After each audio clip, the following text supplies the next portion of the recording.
ماشاءاللہ 3 یا 4 جگہ کی انجمن اور یہ پیغام 3 یا 4 جگہ پہنچنا چاہیے. کس کے بلانے پر آئے ہیں؟ اب میں جو یہاں یہ کمیٹی ان سے سوال کرنا چاہتا ہوں. امام حسین کب چلے؟ 28 رجب کو. کب پہنچے کربلا؟ 2 محرم. کتنے مہینے کا سفر؟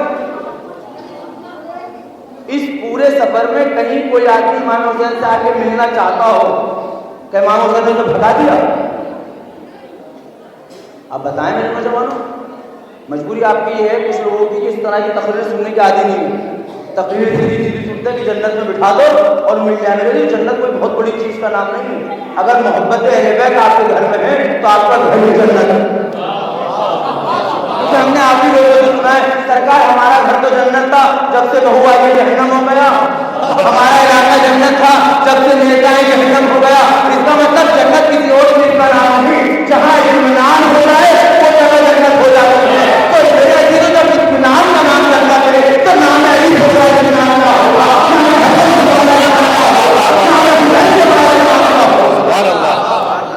جب ان کا نام آ جائے تو خود بخود ہر جنت بن جائے گا.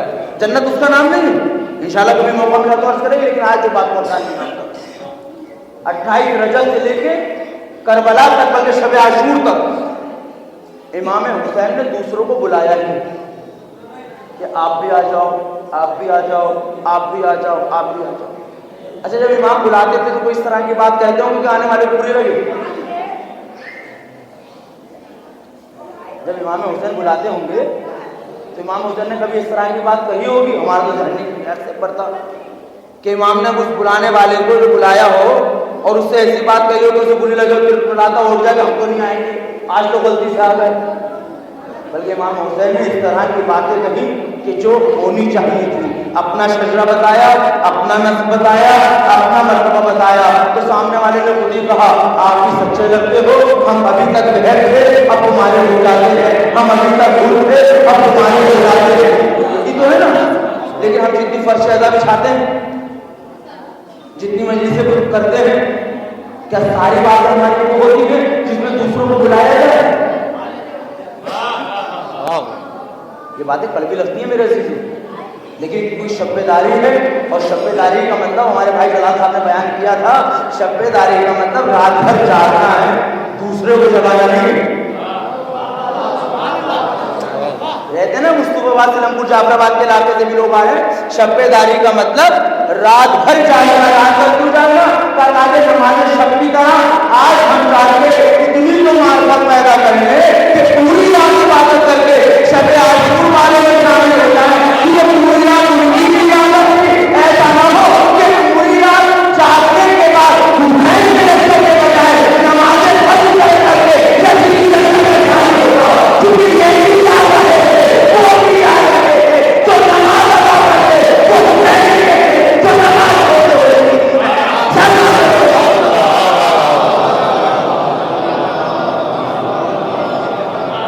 نماز ادا کرتے وہ لشکر امام حسین میں. دیکھیے شریعت میں جتنے بھی واجبات رکھے گئے ہیں وہ صرف اس لیے رکھے گئے تاکہ ہم انسان بنے رہیں, اور مستحبات تو اس لیے رکھے گئے تاکہ تم فرشتہ صفت بن جاؤ, اپنے مرتبے تک پہنچ جاؤ. شریعت کا ایک مستحب میں بیان کروں پھر کربلا کی طرف آتا ہوں میرے لیے. واجب نماز پڑھنا مسجد میں مستحب ہے, واجب مستحب. پنجگانہ نماز پڑھنا کہاں پر مستحب ہے؟ علاقے کی مسجد میں یا علاقے سے دور مسجد میں؟ مسائل شریعہ میں سے غالب اس لیے واجب نمازیں 5 وقت کی فجر, ظہر, عصر, مغرب, عشاء یہ پڑھنا علاقے کی مسجد میں مستحب ہے یا دور کسی محلے کی مسجد میں جا کر؟ علاقے کی مسجد میں. اور جمعے کی نماز جامع مسجد میں, عید کی نماز عید کا. پروردگار یہ جو شریعت کے واجب مستحب ہے تھوڑی اس کی وضاحت میں آپ کے سامنے کرنا چاہتا ہوں. واجب نماز مسجد میں پڑھنا مستحب, مستحب نماز گھر میں پڑھنا مستحب. دیکھیں میرے جملے پہ غور کریں میرے سے. واجب نماز مسجد میں پڑھنا مستحب, مستحب نماز گھر میں پڑھنا مستحب. اے پروردگار کے حبیب یہ کون سی کتی ہے جو سلجھائی نہیں سلجھتی؟ بھئی جب مسجد تک آئے ہی گئے ہیں تو واجب کے ساتھ مستحب بھی نہیں پڑے؟ کہا نہیں، اس کو وضاحت طلب جملہ ہے وہ یہ کہ یہ بتاؤ نماز پڑھی کہاں جائے گی؟ کہا اس جگہ پہ جو غصب کی ہوئی نہ ہو، کسی کپڑے پہ پڑ جائے گا تو پاک ہو، کس لائٹ میں پڑ جائے گا تو چوری بھی نہ ہو۔ بات آگے تک نہیں پہنچے گی میرے بھی، تو آج کی مجلس سے پیغام لے کے جانا پڑے گا۔ شریعت کیا کہتی ہے؟ واجب پڑھو مسجد میں، مستحب پڑھو گھر میں۔ پروردگار یہ تو بتاؤ شریعت میں واجب کہاں کیوں، مستحب کہاں کیوں؟ کہا اس لیے ہم واجب مسجد میں دے رہے ہیں، مستحب گھر میں دے رہے ہیں۔ کہتے مسجد جا کے دیکھو کتنی کام ہے، مسجد جا کے دیکھو کتنی چل رہی ہے، مسجد جا کے طہارت کا یقین کرو، واجب کہاں ادا کرو۔ اب ایسی مسجد ہے پہلے گھر کو بناؤ، پاک گھر ہو، گھر پاک ہو، لائٹ لگاتی ہو، یعنی شریعت کے لیے شکر مانو جو گھر کو مسجد کا بنا رہے ہیں۔ یہ حقیقت حکمتی ہے، کافروں بنا کر، مشرکوں بنا کر، منافقوں بنا کر مسجد نہ بنا رہے ہیں، تمہارے کو کر رہے ہیں۔ صلی اللہ علیہ وسلم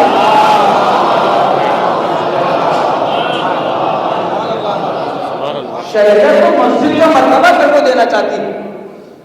اور ایسے ہی دوسری لوجک اس کی شاید وہ جلدی سمجھ میں آئے۔ گھر میں دو فرد ہوتے ہیں زیادہ تر، اولاد کی، بیٹی کی بیٹا کی۔ بیٹی کو گھر کے کام سے زیادہ دلچسپی ہوتی ہے، بیٹے کو کھیل کود سے زیادہ دلچسپی ہوتی ہے۔ کبھی کسی بیٹے کو دیکھا کہ دسترخوان صاف کرتا ہو، جھاڑو لے کے گھومتا ہو، لیکن جیسے باپ کھانا کھاتا ہے یا باہر سے آتا ہے سب سائڈ اولاد دیتی ہے، بیٹی موزے بھی اتارنے کو دوڑتی ہے، دسترخوان سے پلیٹ بھی اٹھاتی ہے، پانی بھی لاتی ہے۔ کیا اس کو ماں نے حکم دیا کہ یہ کام کر؟ کہیں گے نہیں مولانا حکم تو نہیں دیا، لیکن صبح سے لے کے شام تک میں ماں کو یہی کام کرتے ہوئے دیکھا ہے۔ میں چھٹی کی بات کرنے جا رہا ہوں میرے تو کل صبح سے لے کے شام تک یہی کام کرتے ہوئے دیکھا ہے۔ شریعت کو تو مزاج معلوم ہے نا، تو واجب پڑھو مسجد میں، مستحب پڑھو گھر میں۔ جب مسلمان دکھاؤ گے چاہے تمہارا بیٹا بھی نماز ادا کرنے ہو کہ باپ پڑھتا ہے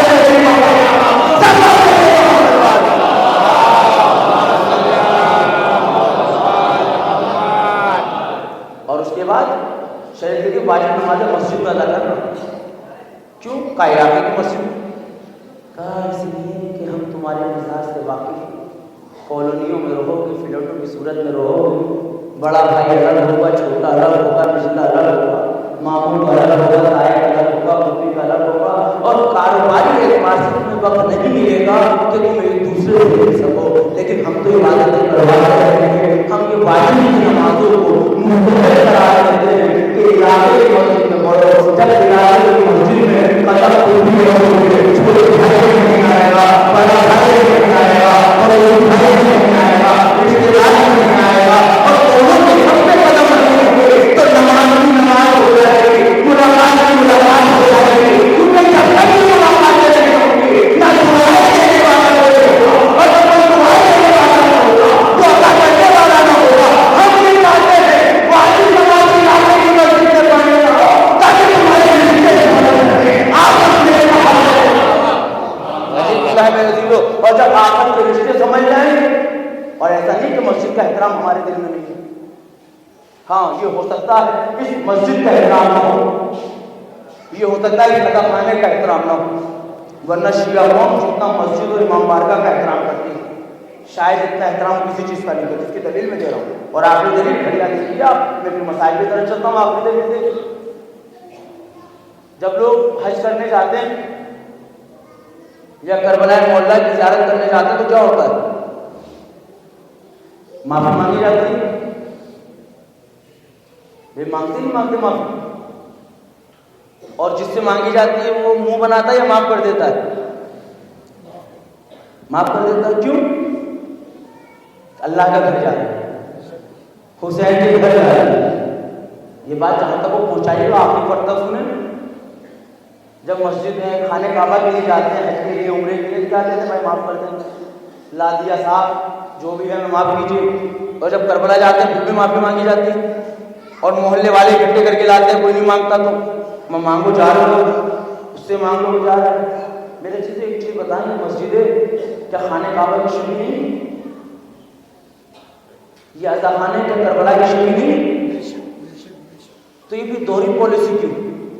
جب اصل مقام پہ جایا جائے، معافی بھی مانگی جائے، معاف بھی کر دیا جائے، معافی دلانے والے بھی نہیں آئے، اور جب مسجدوں میں جو لڑائی جھگڑے کرتے بھی جائیں، جب کربلا جائے تو معافی مانگتے جائیں، جب کربلا کی شبیہ مانگاتے جائیں تو انجمن کی صورت میں لڑائی کرتے رہے۔ اس کا مطلب یہ ہے ابھی نہ ہم نے پڑھا کرتا ہے نہ وہ کرتا ہے، اگر اللہ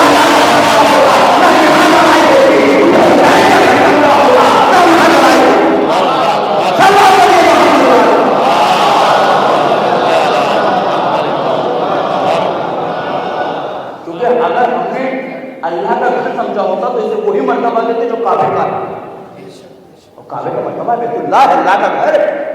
اللہ سب کو توفیق دے کہ حج پہ بھی جائیں، زیارتوں پہ بھی جائیں، لیکن یہ جو امام حسین کے عزا خانے کو آپ نے امام حسین کے عزا خانے کو اس کی شبیہ دی، تو اس پہ اسی طرح داخل ہو جیسے والد کربلا ہوتا ہے، اسی طرح احترام کرنا واجب، جس طرح حرم مطہر حضرت عباس کا احترام واجب، حرم ابوالفضل عباس علیہ السلام کا احترام واجب ہے، امام حسین کے حرم کا احترام واجب ہے۔ اور یہی امام حسین چاہتے تھے، ہم بھی یہی چاہتے ہیں کہ ہم کربلا میں پہنچ جائیں اور تعلیمات کربلا سے کچھ حاصل کریں۔ انشاءاللہ کبھی اور موقع ملا تو تفصیل سرچ کریں، کیونکہ ماتم بھی ہونا ہے کہ کچھ نہ کچھ کربلا سے حاصل کریں۔ لیکن افسوس یہ ہے کہ وہ